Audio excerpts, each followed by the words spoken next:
Thank you. Lovely to be here. I would normally, welcome a guest who has travelled here from California by saying something like, "Thanks for bringing the sunshine." But we had it before you arrived. Okay. And you came from Iceland. It was bleak in Iceland. It was bleak in Iceland. Yeah. How's Paul's mic level? Is that okay for everybody? Yeah. I know that you had spent some time after leaving CircleCI moving around. You said you spent some time in Costa Rica, some time in New York. Yeah. Do you ever think about a digital nomad type life where there isn't a home? I really dislike the digital nomad lifestyle and all the stuff that goes with it. It seems awful to me. Okay. I thought, I might like to settle somewhere nice and sunny like Costa Rica or so on. But there's a lot that you miss, and the biggest one is like the startup ecosystem. It seems to be what I really like to do, and the idea of being in one place and being sort of settled and building shit, that sounds great. And the idea of like constantly going to a new city and dealing with all the new shit and figuring it all out, sounds like hell. What about the idea? I mean, there's a lot of conversation in the US at the moment, no more so than here, about places that are becoming too expensive to sustainably build a team. What about startups who are entirely distributed, such as Octomatic, right? So the guys who build WordPress, they don't have an office. Yeah. I think figuring out your individual startup culture is really important. And someone who goes completely distributed is great. With CircleCI, we were about 50% distributed. We have an office in San Francisco that has about 60-ish people, and we have a bit more than that remote and around the US. There's people in Ireland, there's people in Asia and Australia, and that worked because we were that from the start, and we made room in our culture for people who weren't in our time zone, for people who weren't in our office. With Dark, we're currently entirely in the office, and the thing that's different there is that we're building something entirely new. We're inventing shit that doesn't already exist, and so we need like really, really high bandwidth communication. And high bandwidth communication is much harder to get when you have a remote team, and it suits later stages of companies. So when we do our Series A or maybe Series B, we will definitely have a much more distributed culture. With CircleCI, we knew what we were building. It was very, very obvious. There was almost like a CircleCI shaped hole in the market, and so we didn't have to spend much time inventing shit. It took 3 months before we had our first customer, and that's much easier to do, in my opinion, with a distributed team, because the bandwidth of conversation that you need is not nearly as high. Okay, lots of stuff in there that we might come back and touch on throughout the conversation. You're from Dublin originally? Dublin, yeah. It wasn't as sunny as this when we were growing up. It never was, not once. You studied computer science. You went to Trinity in '99. Went Trinity in '99. Took the long way around and got the undergrad in 5 years. Yeah, me too. Nice. This is the first of many similarities. We both started college in computer science in '99 and took us 5-ish years. What was the ambition at that stage? To just become an engineer, get into academia, do research? What was the goal? Did you have a goal? I tend not to think that far ahead. So going to college or doing my PhD is maybe the furthest I've ever thought ahead in my life. I knew I wanted to do business. I wanted to do that since I was a teenager. I know I love computers, and when I finished college, I thought I wanted to work in compilers. So that's for the non-engineers. That's the niche part of computer science that deals with building programming languages and developer tools. And I thought that was what I wanted to do in my life. And I thought, in order to do that, I'm going to need to get a PhD, which was incorrect, but that's what I did anyway. And I thought, I'll go to California and I'll go work for someone like Google, or one of the companies that actually has compiler research, because it all happens in industry. And yeah, so that I did my PhD, and by the time I got to the end of it, I was completely burnt out of academia. No intention of doing doing a postdoc or getting any sort of academic thing, and not. By then, I had got bitten by the startup bug. Okay.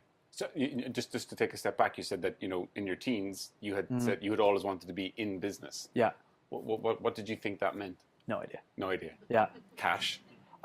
Probably. I think there was probably I lived in America in my teens, and I would always bring back the American sweets, and I'd sell them in school for like a vastly inflated amount of money.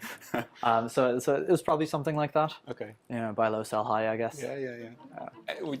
Were you aware of people who had started something that had gone on to become successful at that stage? Not that much.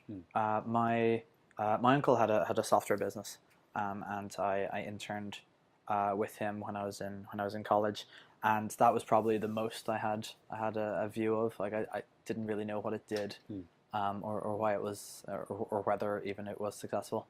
But yeah, not much view of it at all. There wasn't that much information in 99, 2000. Like even while the .com boom was going on, we just didn't see that much of it here. Yeah. And I was in college at that time. So by the time I finished college, everything had crashed. Everything was terrible. People 1 or 2 years ahead of me when they finished college couldn't get jobs, and they got like jobs that were they couldn't get software engineering jobs. They got like customer service jobs in some case. Yeah. Fixing printers. Yeah. So how much then of your decision to start something yourself was born of the need of the environment? There wasn't jobs that that you might have been interested in, and how much of it was because of a bug? I think it was the bug. So as soon as I finished college, me and 5 friends started a startup together, and I don't know if you'd really call it a startup, but that's what we thought it was. I think maybe we called it a company, but so 6 people is too many co-founders. The correct number of co-founders is 2 or 3 in my opinion. One is too few and 4 is too many. And the other thing I realized, and I mentioned a little bit about the culture, about the sort of company that you're building. I noticed very quickly that for every decision I had one opinion, and the other 5 were aligned on their side of the opinion, which was different to mine. And so I figured out fairly quickly that wasn't the right thing for me either. The company wasn't the right thing for me. Startups still good. What were you working on? We were just consulting. Okay. So we were just consulting for an American company, and the idea was we would save up a nest egg, and after saving up for a couple of years, we would build something. Okay. How did you? The 6, that sounds insane. How did you pick them? Or was it just who was next to you at the table at that time? Or? No, I think they were very intentional about it. So I was in number 4, okay, and I was consulted on number 5 and number 6. So it was quite intentional, and I think we did an okay job given the information that we had to hand about how to build companies.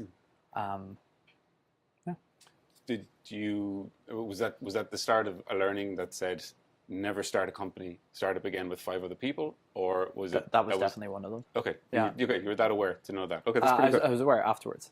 Yeah. I was not aware before. 6 seemed like a great number. Yeah. That was the number we had. We considered 7. I was like, no, that's too many. So after that failure, I believe you joined then Demonware soon after that? Yeah. Got a job, and really I wanted to go back to college and do my PhD. Yeah. But I got excited by Demonware and what Demonware was working on. They fired me after 3 months, so that didn't last all that long. And then I was like, all right, I guess this go back to college thing is what I'm doing. What stage were Demonware at when you joined? So they were about 2 years before acquisition. They had sort of first customers. Okay. Yeah. So they were a real company, right? And you had a real product to work on. There was a real product to work on. It was I was probably the 7th, I want to say, person there. Okay. And like they knew what they were doing, and it turns out that their product market fit was not what we were working on at the time. I think they found their product market fit in sort of multiplayer matchmaking, and they had the engine for multiplayer, which I think it changed a little bit. Yeah. But yeah, it was quite relative early days. Yeah. Yeah. Were you there long enough to get a sense of, because this is probably like the first proper company with Yeah, a product and a customer and stakeholders. Were you there long enough to be able to absorb any of that, or I can't imagine 3 months is a long time to learn something. I think I think one of the things I tend to do is I tend to fail up, so I tend to look at how I personally failed in this situation. I guess not they weren't perfect either. They were a small startup with probably not enough management for what I needed at that stage in my life. But I certainly looked back at how that went wrong and what my personal failures were there, and sort of learned to do it better. Do you keep in contact with any of the guys from Demonware who've all gone on to do a variety of interesting tech projects? Occasionally. So Sean Blanchfield introduced me to Dark's first engineer. Okay. And that's he's amazing. It's wonderful. Yeah. So if anybody hasn't seen any of the interviews, all three of the Demonware founders have appeared at Startup Grind. They're all up on our YouTube channel. You should definitely check them out. They're good conversations. They're smart guys. They are smart guys. Yeah. Were they smart to fire you, or Oh yeah. I didn't know how to work. I think it might have been smarter to manage me better, but I don't think either of us knew that at the time. Okay, interesting. So you went scampering back to the safety of academia with your tail between your legs? Yeah. Well, I spent some time consulting and paid off any debts I'd built up, and put aside a small bit of cash to live through academia. Okay.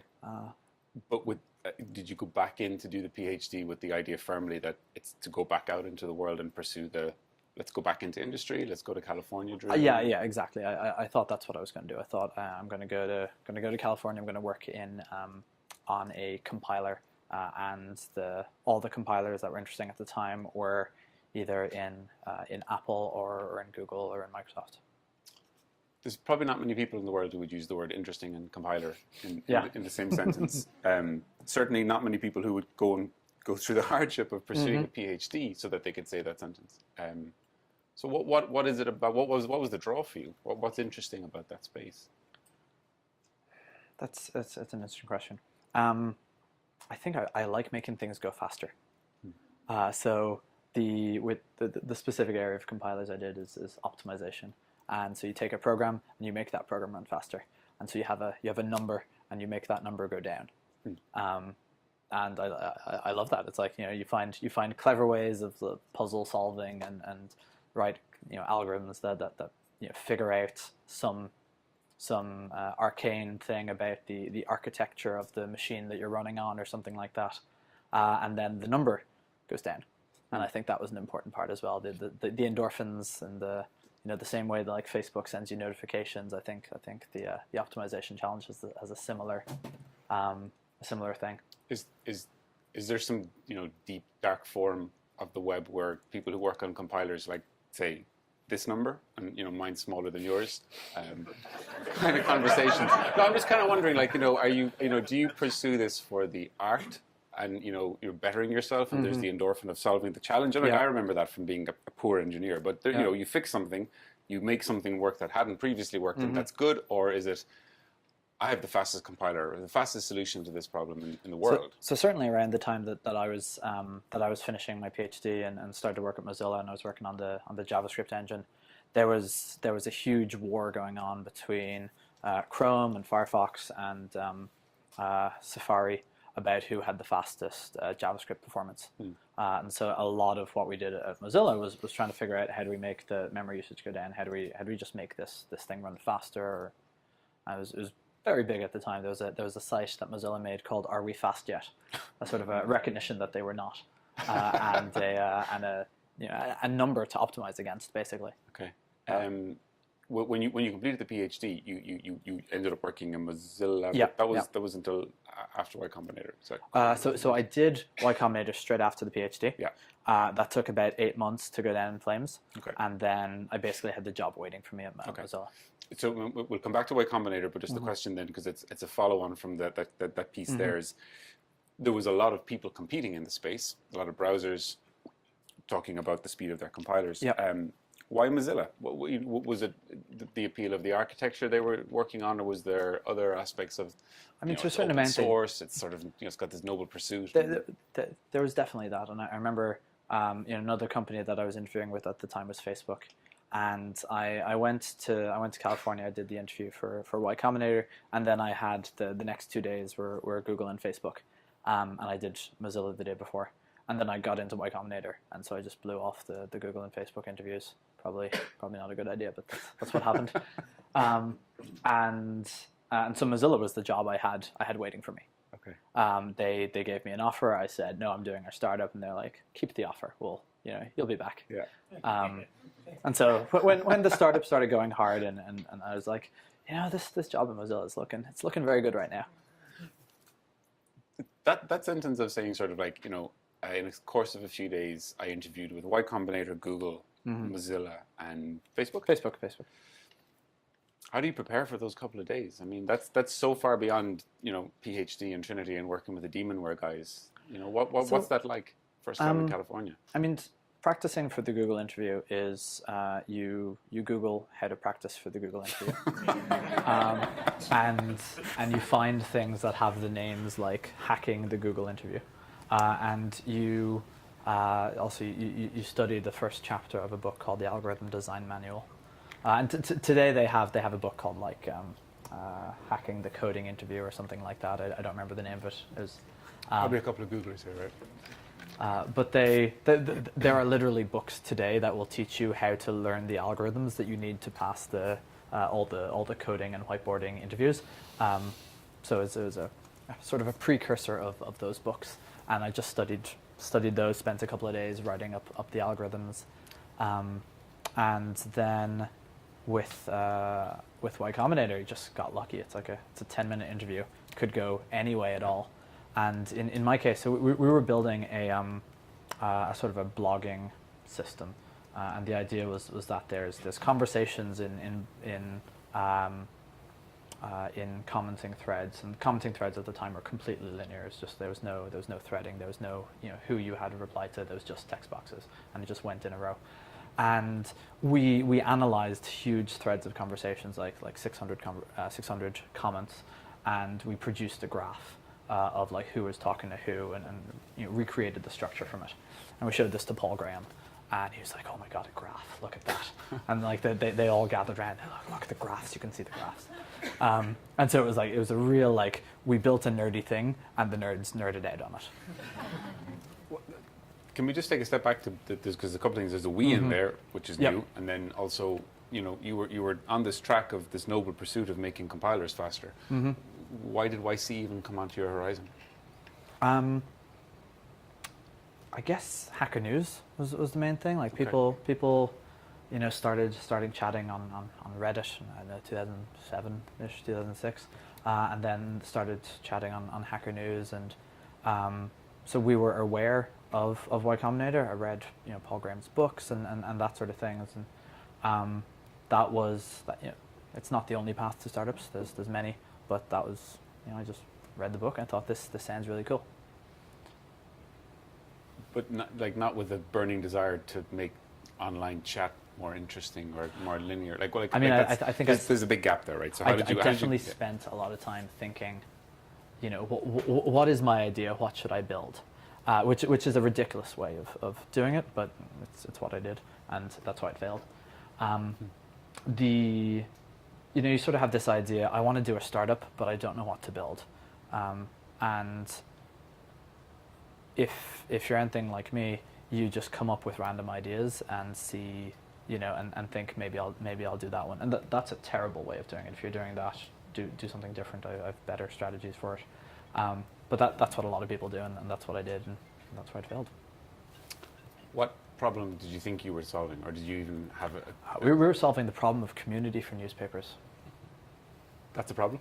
I mean, it's still a problem, but it certainly was at the time. They were, they all knew that they were fucked, and they had no idea how to solve it. And we're like, we have this solution for you, and we had no idea how to build. I think we were right with what the solution was. I think we had no idea how to get from where we were to actually solving it for them. Who's the we?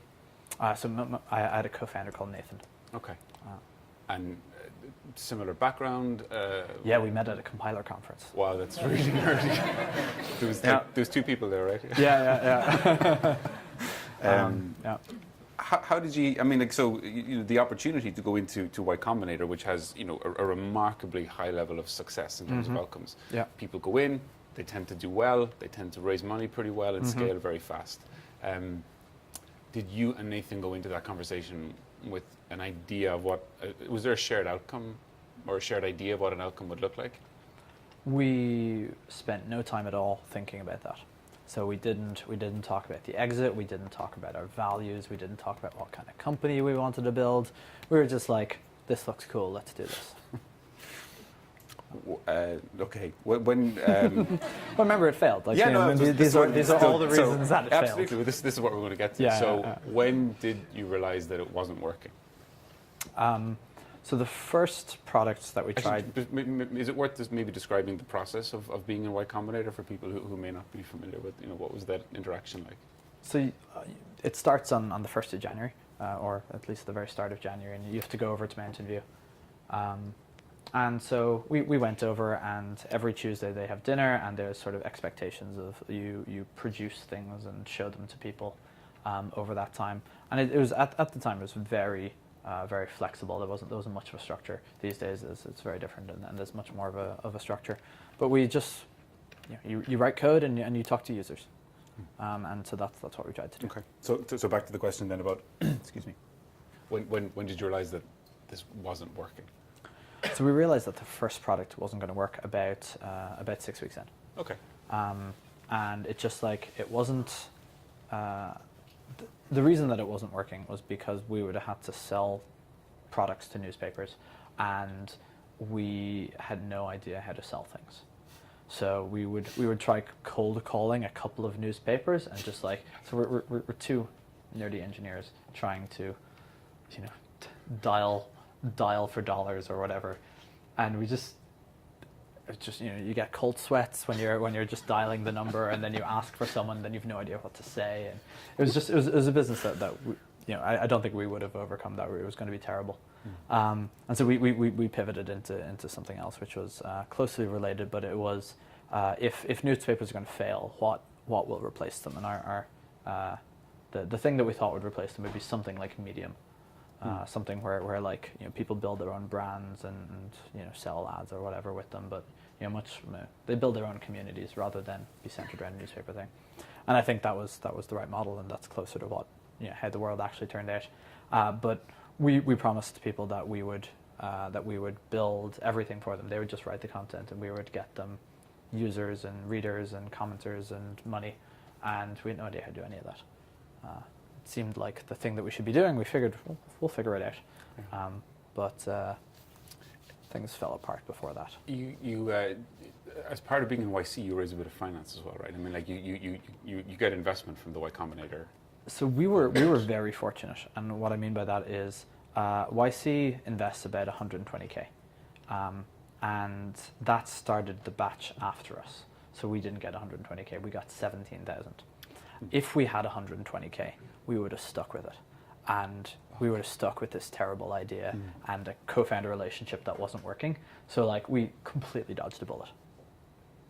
Because I was going to ask, in terms of feeling the pressure to live up to an expectation, and being able to say this isn't working at all, and dealing with that. So you probably didn't have that to such a degree. So we did raise 50k from a couple of investors, and I definitely felt very bad that we lost their money, and I guess the feeling of expectation, you do sort of feel that, but on the other hand, so we lost half their money, and there was the potential of losing the other half, and so we were able to weigh those off against each other, saying we have no idea where to go from here.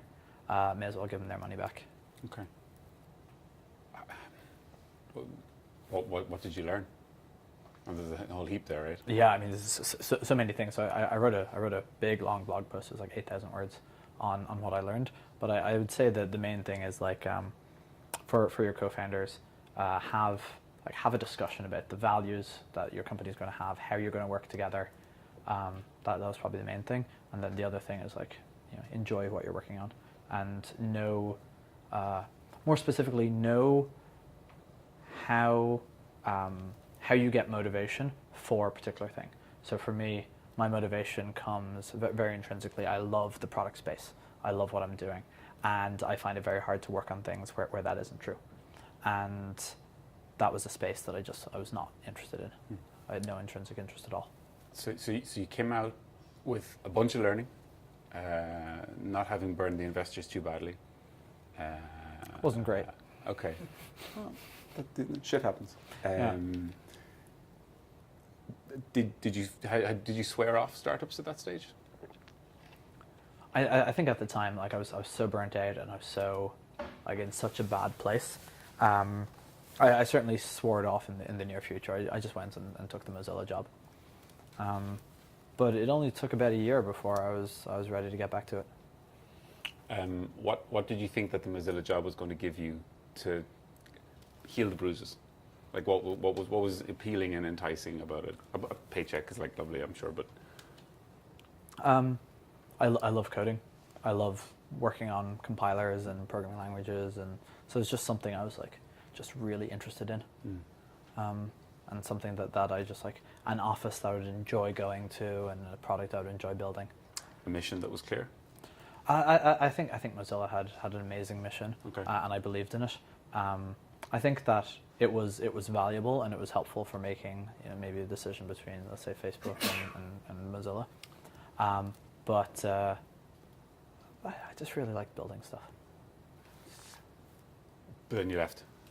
Then I left. Oh yeah, no. So it was about a year later I left. They moved me to Mountain View, and I was living in San Francisco. I was commuting about an hour south, and on the day that I moved to Mountain View, like I was literally on a plane, I got an email that my boss had left, and I didn't know who my boss was anymore. I didn't know like who I was going to be reporting to, and from there, just like corporate things happened.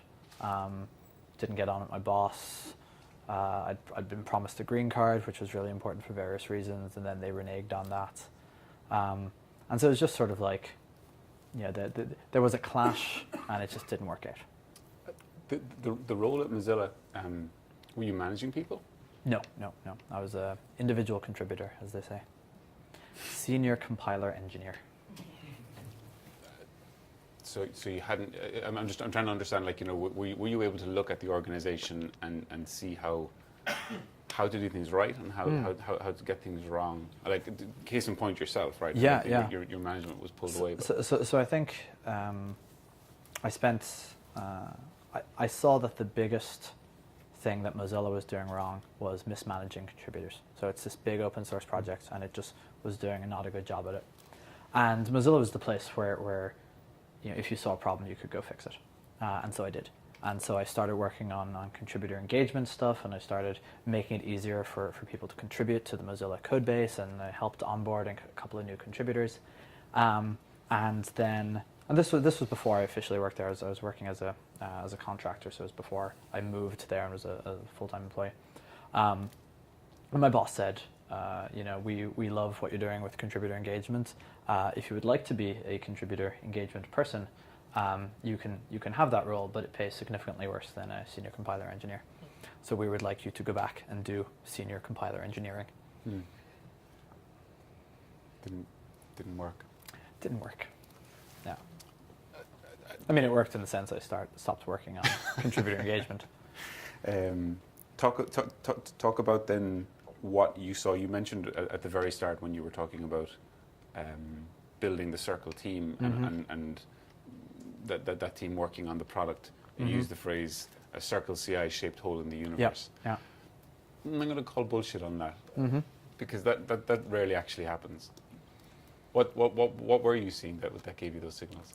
So what we saw was that the automated tooling around releasing code or releasing a product to engineers was poor. And I saw it from my Mozilla time. They had a tool chain, some automation that was terrible, and I had to use it every day. And so I wanted to build a replacement for that. My co-founder Alan saw a similar thing in the Rails ecosystem, that there was that there was GitHub and there was Heroku, and there was no automated cloudy solution that existed between them. And so we started building sort of the confluence of those ideas and ended up being much closer to the Railsy thing. And there were, I'm going to say at the time, there were about 6 companies that were doing the same thing. Okay. There was 2 that failed a couple of years before, and then over the next 2-3 years, there was about at least 1 company a month that started trying to solve the same problem. While you were still in Mozilla, or after you? No. While after we started Circle. So maybe once we got to market, let's say this is the end of 2012. There was probably 4 or 5 competitors, and then one a month would be announced, or someone would put up a splash page for a new CI tool or something like that. Because I guess it's the market piece of it that I'm curious about. Yeah. Because it's product market fit. Yeah. There's a pain because engineers like yourself and Alan, are struggling. Right, the tool automation isn't working, so there is a product problem. Yep. But, you can build something, but can the market sustain it? Can you create enough value? So, did you do any sort of market sizing exercise? How important was the timing of the market rather than the product? We very definitely focused on product and got lucky on market. I would say we hand-waved our market analysis, and it'd be like, well, there's something to sustain GitHub and there's something to sustain Heroku. Heroku had been sold at this point for like 250 million. It was clear that GitHub was a winner, and so okay, we're going to be the GitHub of CI. And so it was clear that there was a market. It was unclear. Like we certainly didn't know how to do any of the sort of the MBA exercises of market sizing, and we sort of threw some things together for a pitch deck, and I don't even remember what we said, but it was probably wrong. Up and to the right. Yeah, of course. There's growth. Yeah. No, I remember playing in in Keynote and adjusting the graphs and adjusting the type of line that we used to make it look more hockey shaped with the same numbers. Didn't change the numbers, but somehow we made it go up. And if you looked very carefully at the left, it would go up as well, which made no sense at all. Graphs don't actually work like that. But how did you and Alan have a conversation about that piece of it? Was your ambition aligned? We were both building a big company. And we, actually that's not true. That's not true at all. We had done some values alignment, and I think in the end we had done not nearly enough. So we had gone through some questions that we had for each other, and tried to figure out if we're on the same page. I think what we didn't really do, or at least didn't do well enough, we just need to do more of it. But we were on the same page that this was the thing we were going to build. We knew we were building it as a startup. We thought maybe we could bootstrap it, and it became clear that wasn't going to work. And so then we were, when we tried to grow it, we were both aligned on kind of the outcomes that we wanted, and we wanted to raise money. There was never disagreement about should we fundraise. Yeah. That's an intensive phase. Because you can see the opportunity, you have the pressure of getting something to market, and you're in this conversation cycle between you and a co-founder. Did you seek external support? Did you have a network and then a community? Were you reading something, listening to something that helped guide you at that point? We really had no idea at all. No idea what we were doing. We had previous failures to look back on. There's a lot of stuff on Hacker News. We've been reading Hacker News for years, so we had some vague knowledge. We knew some people, and we talked to them. I'm starting a startup, and I remember one guy gave me a couple of lists of questions that he and his co-founder had discussed, and in my case they were the wrong questions, most of them. But the idea of, I'm going to ask some questions, that's a good idea, which had not actually occurred to me before. I was very much we're both doing the same thing. Let's work together. See how it goes. And so the idea that we might have a structured sort of conversation where we think about it in advance, that's a novel and interesting idea. The company grew, obviously, and went through several rounds of funding before you stepped down 4 years after it started. But if you're comfortable about it, can you talk about, because you mentioned that there was a misalignment, maybe you should have done a little bit more on values. Yeah. How did that play out? If you're comfortable? So the way it played out is that after a couple of years, we started disagreeing, and we just started disagreeing more and more. And I think that this is how all relationships end, right? You at the start you're very excited, and you can put up with each other's flaws, and you learn to live with each other, and then eventually a number of flaws become too much, and things start to go downhill, and you may or may not manage to exit the situation before they fall off a cliff and go precipitously downhill. And I think no matter what kind of relationship, business or personal, that still applies. You'd taken a bit of investment, obviously, and you had adult supervision at that stage? So I wouldn't say we had adult supervision. We were the, but by the time, but I stepped down in 2015, and at that point, it was very much the Valley had turned to the idea of founders being in charge. It wasn't like Google bringing in Eric Schmidt in 2001. Everyone thought like founders should run their companies. Founders are the visionaries, and they should just learn to be CEOs and learn to be executives. And so we were running the thing. We were doing an okay job, not a good job, but an okay job. Like things weren't really falling apart around us. We had customers. We made millions of dollars of revenue. That's the best description of not falling apart. Yeah, I think I've ever heard. Right? Employees were happy-ish. What was were you CEO? I was CEO. What did you think people understood in the company? Your employees, the people that you had hired by you saying Understood about what? You're a CEO. What do you think that meant to them? What did you want them to understand? So we had a flat culture, and if you've ever considered having a flat culture, I think don't. Flat cultures were very big in 2012 and around then. GitHub had one, right? and Tony Hsieh was doing this kind of stuff in the his office? holacracy thing. But notably in our area, GitHub and Stripe both had like extremely flat cultures. Neither do anymore. In fact, anyone who had a flat culture and survived does not have a flat culture anymore, which should tell you something. So we had this idea, it's bottom up, and what that meant for me, or sort of the practical implications, was that I didn't do any leadership. And I didn't, spend time telling people what kind of company we were, or where we wanted to go, or what we wanted to build. I sort of expected everyone to figure it out for themselves. And now that I say it, it sounds ridiculous, but at the time, it seemed reasonable. Did you tell them that that's what the expectation was? Yeah. Oh, that's not so and on the way in, Yeah. and a couple of them were like, "That's ludicrous," but yeah, we'll see how it goes. And a couple of them were true believers. And then when the time came that we needed to change that, the true believers did not enjoy that.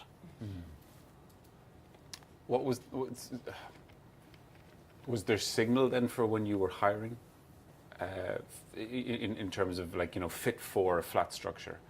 Did you select around that? We certainly use the phrase culture fit in sort of the negative ways that everyone tells you should never use the term culture fit. In that we were hiring for mostly people who were like us. Yeah.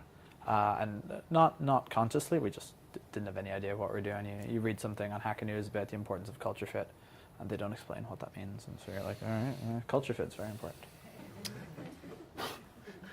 What did that prevent you from doing? Both the hiring people who were like you, Yeah. and also the flat structure that you were trying to optimize for. When did it become apparent that it wasn't working? I was about 2.5 years in. Okay. And I can't think believe you lasted that long. so when you have product market fit, Yeah. it just works. Yeah. Like it's magic. And we had such strong product market fit from almost day one that we went 2.5 years, and we had 2,000 customers by the time that we started hitting problems. But what they started looking like was a lot of wasted work, a lot of disagreement at the very end of the process of building something instead of at the very start. People being dissatisfied and unhappy, and a sense of no real sense of how to fix it or where to go. Were you still writing code? Not really, no. When did I would occasionally write code because I felt I couldn't tell people what to do. Yeah. I would write code when I felt there was a particular thing that needed to be done, which is ridiculous. It's obviously ridiculous, but you sort of you build your own trap, and then you can't see your way out of it. Yeah, because then nobody can be a better engineer than you, but then you also have to be the boss. I mean, people were much better engineers than me. I wasn't under any illusions of that. But I mean, I think the thing that we needed was a structure and a vision, and a set of values, and a place that we were going, and a way to get everyone on the same page. And we had none of that. Did you try and talk to people about values? So at the end, I figured out we needed it. Okay. And I spent a couple of months really banging my head against the wall trying to implement it. And I got stymied by all sorts of things, but the people at the start who were brought in under the flat structure did not like the change, and I was still in a need to build consensus and that kind of thing. What I should have done is I should have said, I'm really sorry, we must do this, and I've explained the reasons, and now we are going to do it. But instead, I spent another 6 months saying, well, how about now? Do you like it if I change this? And, How much of that that experience contributed to you stepping down in 2015 as CEO? I think a lot of it. So ultimately, what led to me stepping down is recognizing that I hated my job. Did a lot of people say, thank fuck, when you said, I'm stepping down as CEO? No. We were sort of fine. We were sort of coasting along. Okay. We hadn't run out of money. If we had run out of money when I decided to do this, then they might have thought thank fuck. But we still had a year and a half of money, so they weren't scared yet. So, one or two final questions from me before we move to the floor. Regret or relief at that stage when you decided you didn't want to be CEO? When I internalized it, so I had the idea.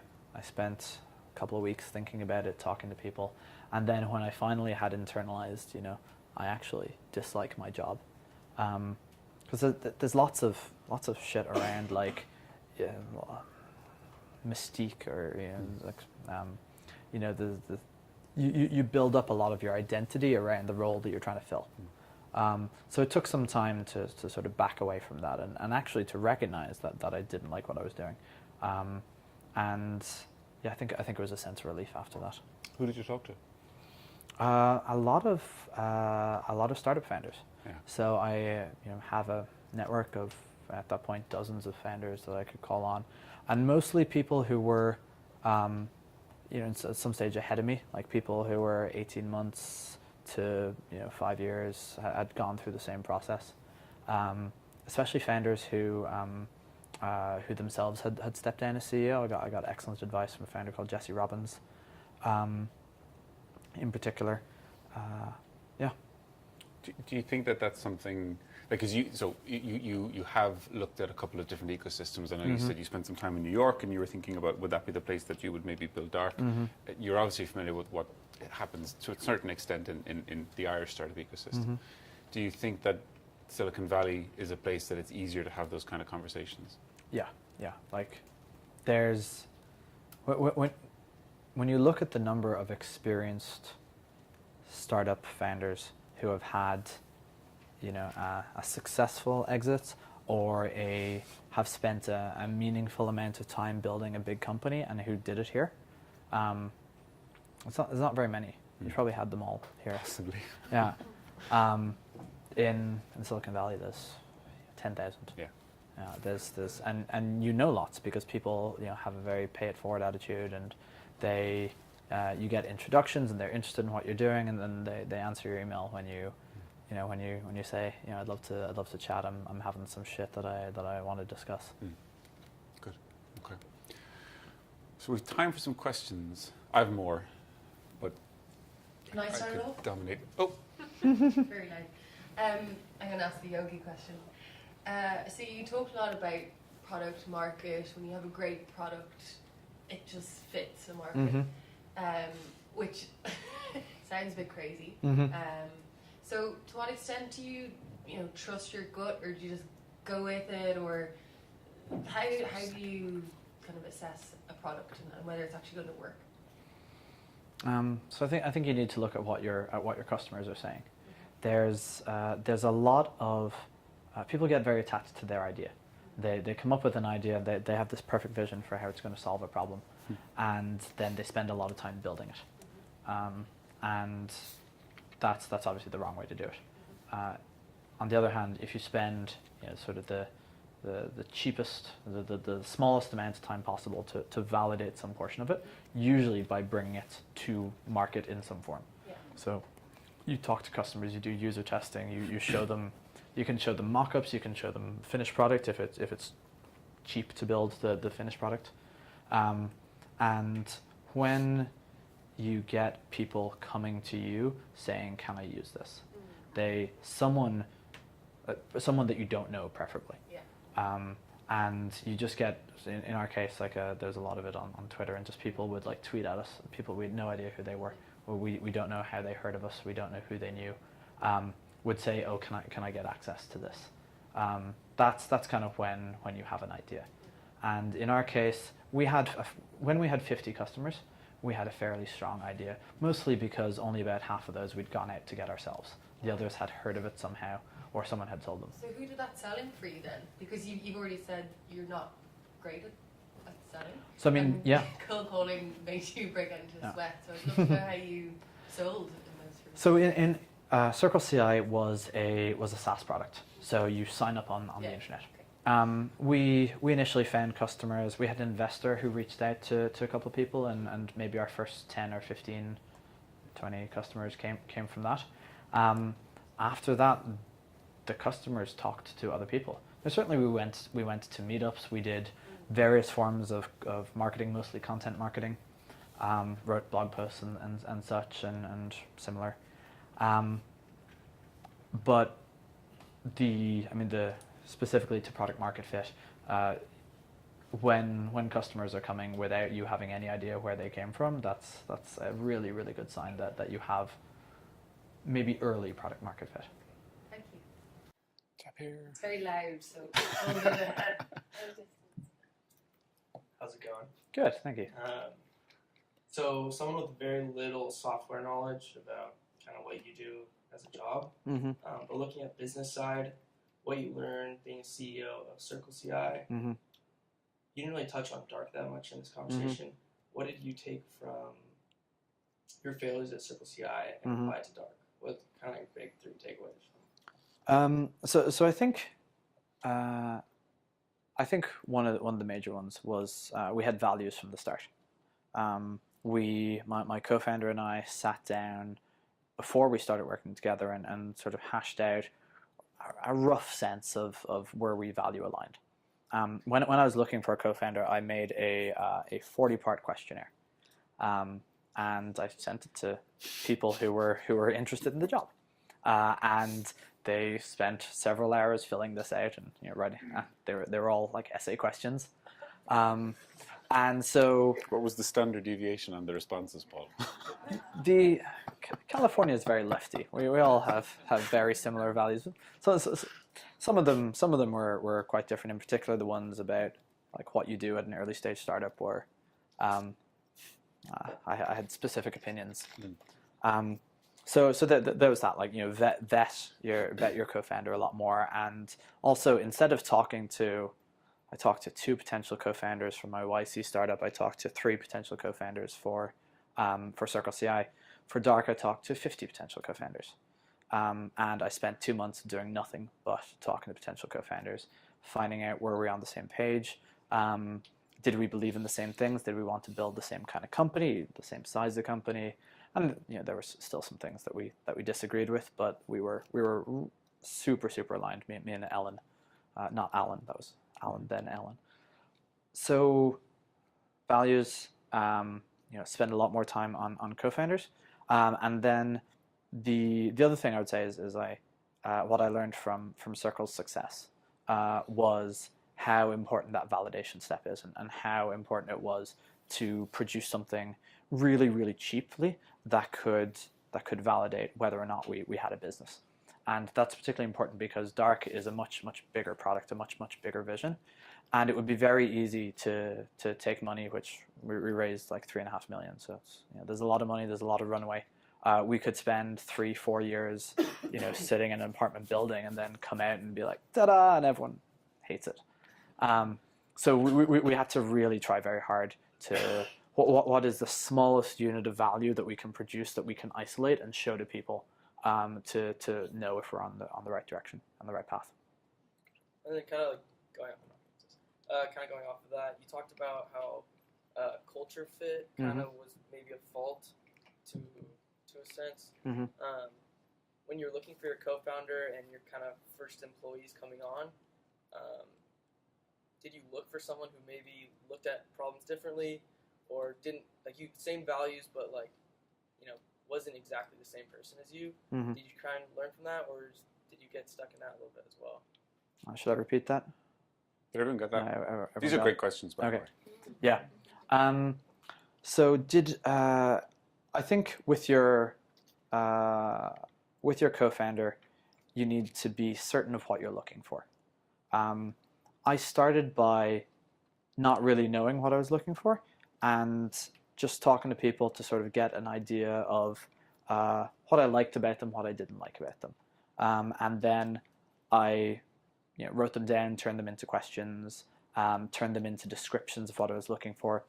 The people that I met at the start, I asked investors for intros, and they sent me, you know, the guys who had done a couple of enterprise startups and, you know, were in their, you know, 50s, had taken a company public, very, you know, presentable, polished, experienced CEOs, and I realized, you know, within you know, 2 or 3 meetings that was absolutely the wrong profile, not what I was looking for at all, and that what I was looking for was a consumer PM. So Dark is a developer tool. Developer tools are things that resemble consumer products much more than enterprise products. They need to be polished and fluid, and they grow by word of mouth. And so consumer PM was what I needed, both to, you know, for that word of mouth and that understanding of how to build amazing products, but also to reduce the massive scope that Dark had. And so that was a skill set I knew that I didn't have. I had some, but like I wasn't very good at it. And so yeah, I went looking for the skill sets I didn't have. Sounds like Tinder for co-founders. Yeah, very similar. Yeah. You should build that. After Dark. After Dark. Don't call it After Dark. That'd be a good name for it. Okay. We use the mic just because we'll pick it up on this wonderful video. Thanks, Chanyi. Just about finding co-founders, you talk about skill sets. Like yourself is technical. Do you think if you have a co-founder who is also technical, like for CircleCI, do you think that's a problem? Or do you think you should find a co-founder more like a skill set complementary, like, you know? I think it very much depends on what you're trying to do. So with CircleCI, we were trying to build a product for developers, and so having a CEO who, I mean, I was the CEO, but having a CEO who didn't understand developers would have been a real challenge. but in that case, I was looking for a technical co-founder, and we. I think in the general. But the thing is, like, you know, at a certain point, somebody has to like lead the company. Yeah. Just like you talk about you being Yeah. a CEO there, but you didn't enjoy doing it. Like for any developers, probably all encounter a similar problem, Mm-hmm. especially for creative, like a design Yeah. as well. Like, you know, do you think if you have a kind of more business-oriented Mm-hmm. co-founder without, like, even though it's for a tech company, without, do you think it's a good or bad thing? So I don't think you can tell in isolation. You can't just say, you know, in general, business co-founders are ideal. You do need someone to do business. I would say that's the way to think about this is that startups have three distinct phases. There's the scaling and going from 10 million revenue to 100 million revenue. There's the growth sort of stage, going from 2 to 10. And there's the getting from 0 to 2 million. And that's the hardest part. And you want to have a co-founder who is going to help you with that. And for your product, is that someone who can sell? In that case, you might need someone who can sell, someone who has a past in sales. Is this a product you need marketing more than you need sales? In that case, you might need a marketer, or you might need a PM or someone who's sort of adjacent to it, or is it you might be building some really fundamental technology. So let's say quantum computing or something like that, in which case you either need someone who like really understands the technical side of it, or you might need someone who can just sell the vision really well so that you can get enough funding to keep doing it. But like looking at that 0 to 2 million, how do you get there? And what skill sets do you need, and what complements your skills to get there?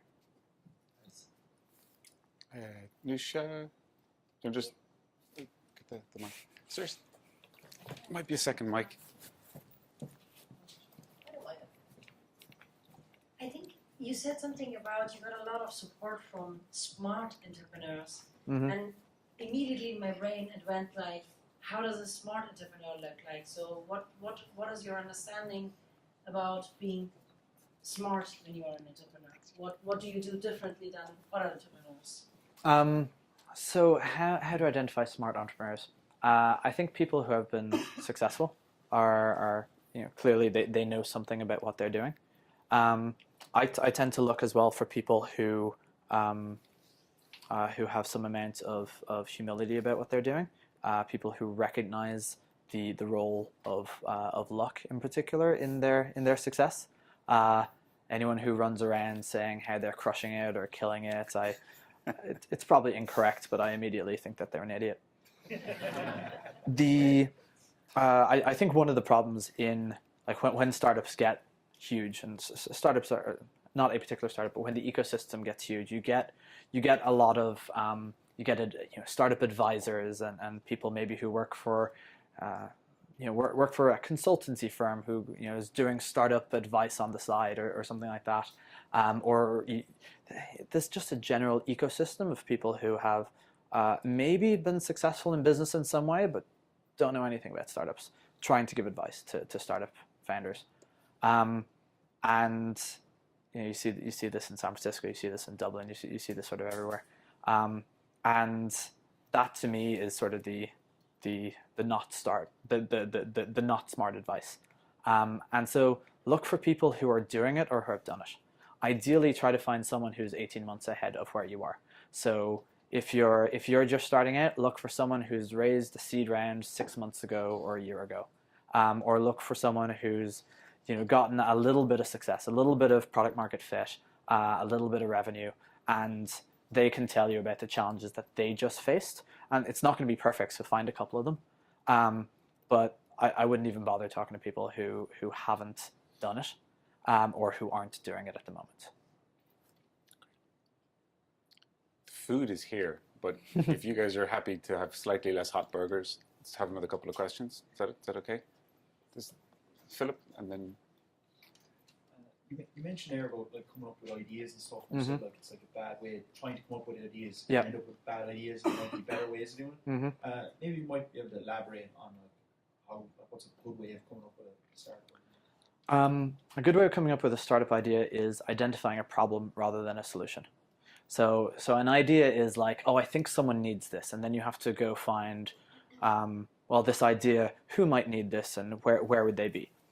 If instead you find people, in a space that you know. So I was in DevTools, or in software and building. I'm a software engineer. So I found software engineers who had a problem, and fortunately that was a thing I understood myself because I was a software engineer.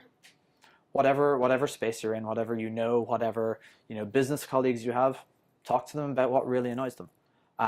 Really good business ideas for first-time entrepreneurs tend to be B2B workflow automation.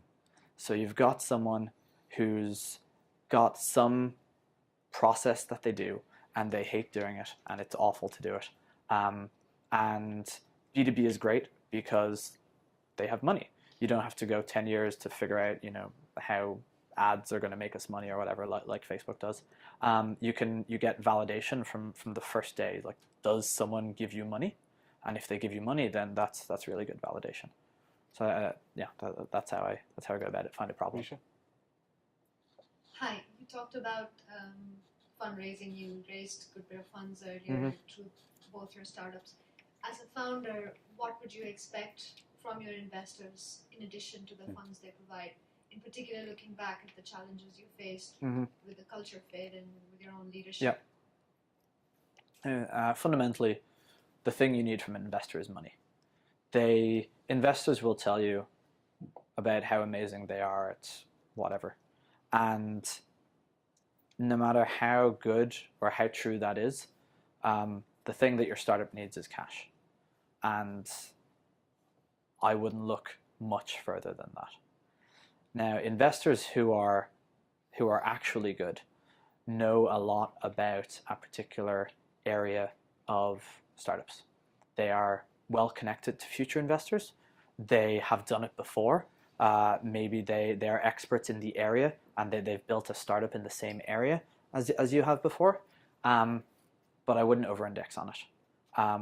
Fundamentally, if you're in a position where you're choosing between a ton of investors, then you're already golden. And pick your favorite. Really, I'd pick the person who you have the best chemistry with and the one who's least likely to fuck you over. And I've never had problems with that, but I know many people who have. And fundamentally, cash is cash.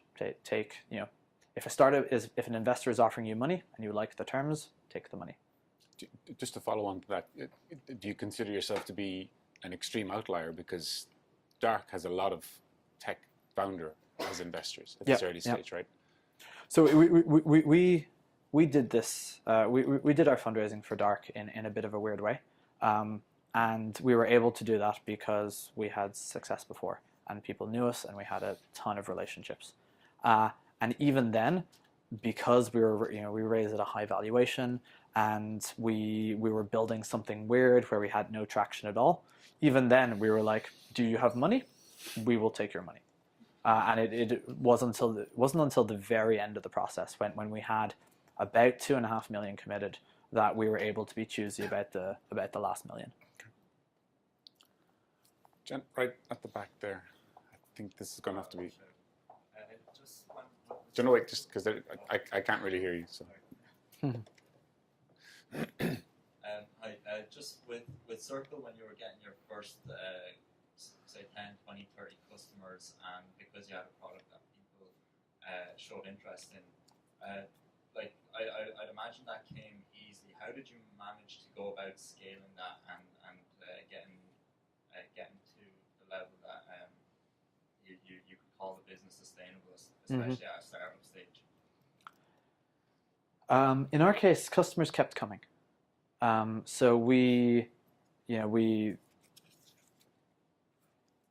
it's one of those things I look back on and I try to identify why did we win. And all of the answers come down to we had really strong product market fit. We built a good product that people liked using. We listened to people's feedback and we kept growing. And we kept growing as a result of that. And so customers just kept coming. And so by the time we had 1,000 customers, that was when we raised our Series A, it looked pretty good. And investors, they are, they've seen this all before. They know that 1,000 is a milestone, but it's not the milestone. So when we went to fundraise next time, we had 4,000, and that was looking good. We convinced more people, and now we've 10,000. Or I don't pay as much attention to the numbers anymore now that I'm doing dark. But just customers kept coming. And whether that's a case of the work that we did to keep customers coming in terms of marketing and sales and making a really good product, or you just have such strong product market fit, which is really helpful in the early days. That's sort of the sign. And 50 is good. So 1,000's good. And when it keeps growing month after month after month, and it keeps growing by 20 to 40% a month, you've got a really good sign there. Was maintaining them difficult? Was maintaining the customers difficult? Yeah, we lost Intercom as a customer twice at least. I think they're back. We lost $2 million a year customers. I'm not going to say who they are, but we had a really big customer paying us $1 million a year, and we didn't have the tech to solve the problem that they had. And a year later, same thing happened, and same thing happened with a different customer. And by the time the second one happened, we had replatformed. It wasn't in time to save the second one, but we fixed the issues by now, and people aren't falling out at the top anymore. Thank God. But yeah, sustaining them, it's very hard. You have to keep satisfying them. Customers, fundamentally, they like what you had when they started, but if you don't keep solving the new problems that they have, they're not going to stay. And if you build a SaaS business, churn is the number one thing that is going to determine whether you build a successful SaaS business or not. If you keep that churn above 5%, you're fucked. And if you keep it below 2%, you're going to have an amazing business. And in between, it could go either way. Thanks, Nathan. Last one from me. You've had a number of people help you on the way up, and you give back as well. And this evening you're doing a tremendous job of giving back, and we really appreciate that. Do you think that at some point in the future you will do that in a more financial way, more structured way? Have you already started investing? I haven't started angel investing. Every time someone asks me, will I invest in their company, I have to inform them, unfortunately, that I don't have any money. It's tough to invest without cash. I think at some point I'm probably going to do some form of investing. I think in particular I want to help people who find it traditionally hard to raise money, and particularly people who are underrepresented in tech. Okay. But I haven't really thought too much about how and when. What do you feel even now you get back from doing this, and other ways that you give back? Yeah. So explaining why you did things makes you reflect on them. And I learned actually definitely as much from mentoring people as I did from being mentored. I would explain, what we did and why we did them, and they would ask a question, and that just the asking of the question made me realize something that I had not seen about what I did before. Good. Okay. Good place to leave it. I think I speak for everyone. I think that's been an incredibly humble and open description of your journey so far, and really appreciate the time you've taken to be here this evening. So, a round of applause, please. For